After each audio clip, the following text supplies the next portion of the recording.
Welcome back to Shrabani's diary. আশা করি তোমরা সবাই ভালো আছো, সুস্থ আছো। আমিও ভালো আছি।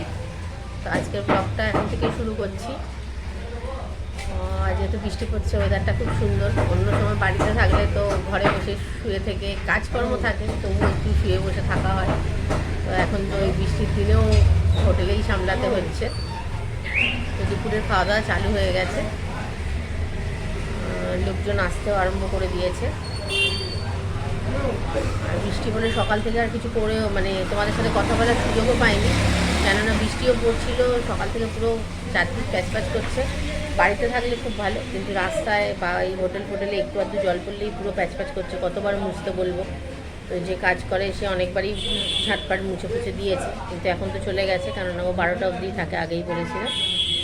তো ও বেরিয়ে গেছে। আমি এই জন্য আমি আছি, ও চলে এসছে ঘুরে জিম থেকে। সকালবেলায় আজ জিম করে নিয়েছে, ঘুরে চলে এসছে জিম থেকে। ওর সঙ্গে থাকো, কিছু কিছু মুহূর্ত নিশ্চয়ই শেয়ার করবো তোমাদের সাথে আবার।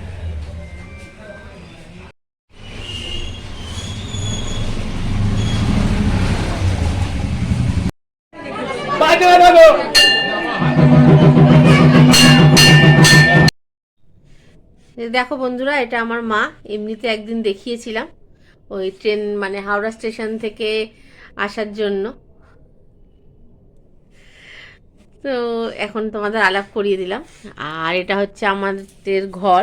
তো বাড়িটা একদিন পরে সকালে যেদিন আসবো শেয়ার করব। আজকে তো রাত্রিরে এসছি। তো ছোটই একটা ঘর মায়ের। এই যে এটা মায়ের ঠাকুর, এই যে দেখো।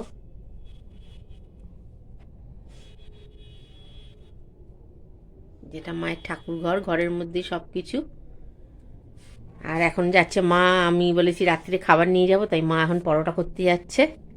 আর এটা হচ্ছে আমার বাবার ছবি। তো তোমাদের তো বলেইছিলাম যে আমার বাবা মারা গেছেন। এটা হচ্ছে আমার বাবাই। আর এই যে ছোট ঘর আমাদের, সেটাই দেখিয়ে দিলাম। আর এখানে এই যে ছেলে বসে আছে, ও ঘুমাচ্ছে। আর আজকে তো হোটেল বন্ধ রেখেছিলাম, কেন না আজকে তো শনিবার, জানোই তোমরা, সেই জন্য আজকে বন্ধই দিয়েছিলাম। তো চলো বাইরেটা একটু শেয়ার করে দেখাই, যেখানে আমার মা রান্না করে। এখানে মা রান্না করে, ছোট্ট করে একটা সেট আপ করা আছে, দেখতে পাচ্ছ তোমরা। এখন মা পরোটা করছে, আমি নিয়ে যাব, কারণ বাড়ি গিয়ে আজ আর রান্না করতে ইচ্ছেই করবে না, রান্না করবও না। এই ছাদের এক সাইডেই সেট আপ করা আছে, মানে ছাদটা ঘেরা, এটাই ছাদ ছিল আগে, এখন ঘিরে দেওয়া হয়েছে। এখানে মা রান্না করে। আর ঘরের পাশে বাথরুম আছে। এই যে মা রান্না করছে, এই যে দেখো।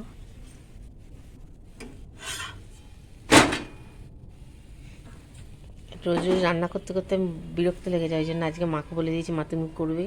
তো মা পরোটা করে দিচ্ছে, আর বোধহয় আলুর দম করেছে। ওইটা নেব, নিয়ে বাড়ি যাবো আজকে।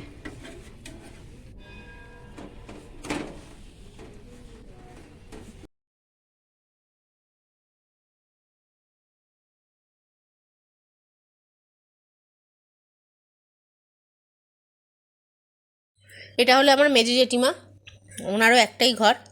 তো আমাদের তো জয়েন্ট ফ্যামিলি। আগে বলেছিলাম তিনতলা বাড়ি, তিনতলাই বাড়ি, কিন্তু সব একটা একটা করেই ঘর। একতলায় বড় জেঠিমা থাকে, তারও একটা ঘর। আগেকার দিনের বাড়ি, কোনো রকম শেপ ছাড়া, মানে এখান দিয়ে একটা ঘর যেটার কোনো মানে সাইজ ঠিক নেই, আবার একটা বাথরুম যেটা বিশাল বড়, রান্নাঘর ছোট, মানে এরকমভাবে বলে ঘরের বাড়ির কোনো শেপ ঠিকঠাক নয়। সেই জন্য সবার ভাগে একটা করে ঘর। আর দোতলায় যে ঘর আছে সেটা ভাড়াটে আছে, দোতলাটা ভাড়া দেওয়া আছে।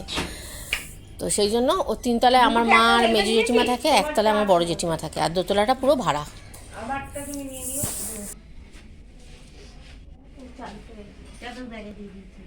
আজকে তো শনিবার, তো শনিবার মানে তোমরা জানোই যে আমরা শ্যামসুন্দরী মায়ের মন্দিরে যাই। তো সেই জন্য আজকে হোটেলটা হাফবেলা বন্ধ রেখেছিলাম, কারণ খুব অসুবিধা হয়ে যায় এসেই আবার তাড়াহুড়ো করে খোলা, সেই জন্য বন্ধ করে দিয়েছি হাফবেলার জন্য। আর এখন মন্দিরে আজকে মাও এসেছিলো, মাকে নিয়ে গেছিলাম, মাও দর্শন করে এসছে। এখন বাড়ি ফিরছি বাপের বাড়ি থেকে। বাপের বাড়িতে দেখালাম, তোমাদের শেয়ার করলাম, ভালো করে অন্য একদিন পুরো ট্যুর দেখাবো, ট্যুর করে। আর আজকের ব্লগটা বাপের বাড়িতেই শেষ করছি, মানে আমার ওখান থেকেই। তো এবার বাড়ি ফিরে যাব। আর আজকে যেমন লাগলো তোমাদের জানাবে, আমার চ্যানেলটাকে একটু সাবস্ক্রাইব করবে, লাইক কমেন্ট শেয়ার করবে। তা আজকের মতো গুড নাইট।